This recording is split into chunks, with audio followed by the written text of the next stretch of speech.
আসন্ন ত্রয়োদশ জাতীয় সংসদ নির্বাচনে বিএনপির মনোনীত প্রার্থী হিসেবে কক্সবাজার ১ চকরিয়া পেকুয়া আসন থেকে মনোনয়নপত্র জমা দিয়েছেন বিএনপির জাতীয় স্থায়ী কমিটির সদস্য সাবেক প্রতিমন্ত্রী সালাহ উদ্দিন আহমদ।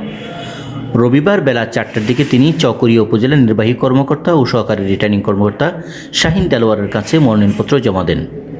সালাউদ্দিন আহমেদ মনোনয়নপত্র জমা দেওয়ার খবর পেয়ে দুপুর ৩টা থেকে চকরিয়া উপজেলা পরিষদ চত্বরে বিএনপি অঙ্গ ও সহযোগী সংগঠনের বিভিন্ন পর্যায়ের বিপুল সংখ্যক নেতাকর্মী উপস্থিত হন। এই সময় কয়েকজন নেতাকর্মী বলছিলেন, আমাদের বাংলাদেশের অভিসাংবাদিত নেতা জনাব সালাউদ্দিন সাহেব বিপুল ভোটে বিজয় হবেন সেই প্রত্যাশা এবং ব্যর্থতা সে প্রত্যাশা আমরা রাখি। যেহেতু উনি অত্যন্ত একজন মেধাবী মানুষ, যিনি সম্পূর্ণ বাংলাদেশকে নিয়ন্ত্রণ করতেছে এবং আজকে যে গণতন্ত্রের যে পুনরুদ্ধার হয়েছে এটা আমার প্রচেষ্টা হয়েছে। গণতন্ত্রের জন্য উনি অনেক চেষ্টা করেছেন এবং অনেক যুদ্ধ করেছেন, অনেক ঘাত প্রতিঘাত হয়েছেন। এরপরেও গণতন্ত্রকে প্রতিষ্ঠিত করে বারেই পরবর্তী নির্বাচনের জন্য যে প্রস্তুতি দিয়েছেন সেটা ওনারা হবেন, একমাত্র ওনারাই হবেন।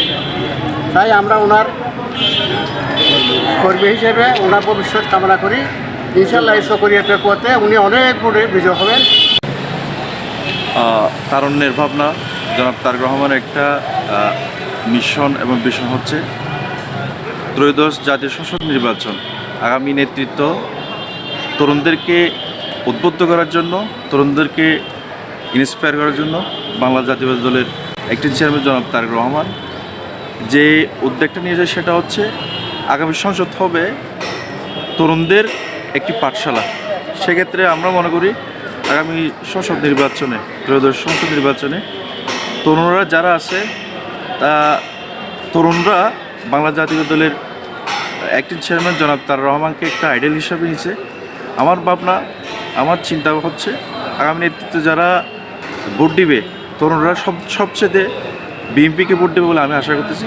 পাশাপাশি আগামী নেতৃত্বে আমাদের প্রিয় নেতা জনাব সালাউদ্দিন আহমেদ যে আমাদের চকরিয়া পেকুয়া ১ সংসদীয় আসন আজকে নমিনেশন দায়ের করেছে, তার ধারাবাহিকতায় আমি মনে করতেছি চকরিয়া পেকুয়ার যারা তরুণরা আছে, বিশেষ করে আমার চকরিয়া উপজেলার অনেক ছাত্র দলের নেতাকর্মীরা উদ্বুদ্ধ, খুব আশাবাদী যে আগামী নেতৃত্বে যে তরুণরা ভোটগুলা চকরিয়া উপজেলা এই যে আমার প্রিয় নেতা সালাউদ্দিন আহমেদকে দিবে।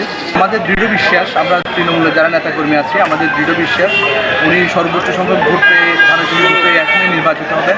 আমাদের বিশ্বাস উনি সর্বনিম্ন 2 লাখ ভোটের ব্যবধানে নির্বাচিত হবেন চকরিয়া পেকুয়া আসন থেকে।